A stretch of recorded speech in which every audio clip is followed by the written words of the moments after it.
47 ঘন্টায় সংগ্রহ 10,04,610 টাকা। মানবিক কাজের জন্য আমাদের উমর ভাইও যদি বলে যে এই কাজটা আমি নিব, ঠিক আছে, আমাকে যদি সুযোগ দিয়ে আমি তার পিছনে কাজ করব। ঠাকুরগাঁও বিশাল একটা ফ্যান বেজ আছে। উমরের 2-3টা ছেলে পেলে এখানে ডিস্টার্ব করছে। 47 ঘন্টায় 10,04,260 টাকা হয়েছে আমাদের থটস অফ বিলালের মাধ্যমে। সেই অনুষ্ঠান চলতেছে, আমরা ভিতরে কি কি হচ্ছে সবকিছু দেখবো। 24 ঘন্টা ছিল বিদায় যতটুকু মায়া চলে আসছে, তা আরো দীর্ঘদিন থাকলে এই আবার কতটুকু মায়া আসবে? 1 লাখ 8 লাখ 4 9 লাখ 4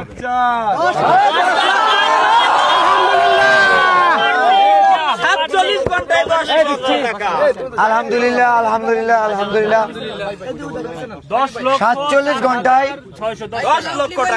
47 ঘন্টায় সংগ্রহ 10,04,610 টাকা। ভাইরাল সাইমনের জন্য, চিকিৎসার জন্য। ধন্যবাদ উত্তরবঙ্গ, ধন্যবাদ বাংলাদেশ, ধন্যবাদ আমাদের প্রবাসী ভাইরা। আমার স্ক্র্যাবিং না কি জানি হয়েছে, তো আমি ডাক্তারও দেখাইছি। শুধু দৌড়াদৌড়ি করি, আম্মা কয় তোমার এই বড়ি খাবার টাইম টেবিল ঠিক নাই, তুমি তাহলে আসার পরে কাজ শেষ করে আসো তারপরে। তো আমি যাব, আমি নিজেও অসুস্থ, দোয়া চাই। আমার আম্মু অসুস্থ ছিল, আমার ডাক্তার দেখাইছি। মানবিক কাজের জন্য আমাদের উমর ভাইও যদি বলে যে এই কাজটা আমি নিব, ঠিক আছে, আমাকে যদি সুযোগ দিয়ে আমি তার পিছনে কাজ করব। যাদের দালাল বলেন, থটস অফ বিলালের ছেলে বলেন, চামচা বলেন, দিন শেষে এই চামচা দালালগুলো ম্যানেজ করছে। আপনারা দেখবেন আমি কখনোই কারো পিছনে লাগি নাই। জুয়েল ভাই প্রসঙ্গ আসছে, শুরু কে করতে দেখেন, ওমর রিপিটেডলি 2বার শুরু করছে।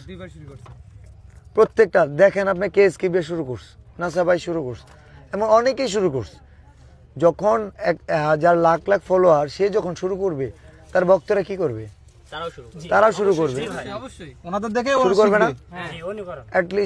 অ্যাটলিস্ট নিজেরা যাই হন, ভক্তদের এমন কিছু শিখায়েন না। থটস অফ বিলাল যদি ভক্তদের আপনারা যে শিক্ষা দেন, এই শিক্ষা দিলে খুব ভয়ঙ্কর কিছু দেখতে হবে। আবার সাবধান করে দিচ্ছি, আমি খারাপ কিছু শিখাইতে চাই না। মানবিক কাজে গেছি। আমি কোনো একটা লাইভে ওমরের ভিডিওতে দেখছিলাম, ওমর বলছে ঠাকুরগাঁও বিশাল একটা ফ্যান বেজ আছে। ওমরের 2-3টা ছেলে পেলে ওইখানে ডিস্টার্ব করছে। অ্যান্ড ওইখানে ওমর আসবে, ওমরকে নিয়ে আসবে, এই ধরনের। ভাই নিয়ে আসতেই পারে, একজন নিয়ে আসতেই পারে, কিন্তু আমি কিন্তু সাইমনের জন্য আসছিলাম। আমি কিন্তু আমার কাজে আসি নাই, আমি ব্র্যান্ড প্রমোশনের জন্য আসি নাই, শোরুম উদ্বোধনের জন্য আসি নাই।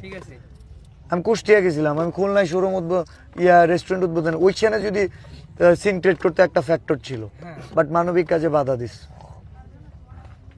তো যারা কন্টেন্ট ক্রিয়েটর আছেন, সিনিয়র কন্টেন্ট ক্রিয়েটর, নিজের ভুল শুধরান এবং থটস অফ বিলালে ভুল থাকলে ধরিয়ে দিবেন।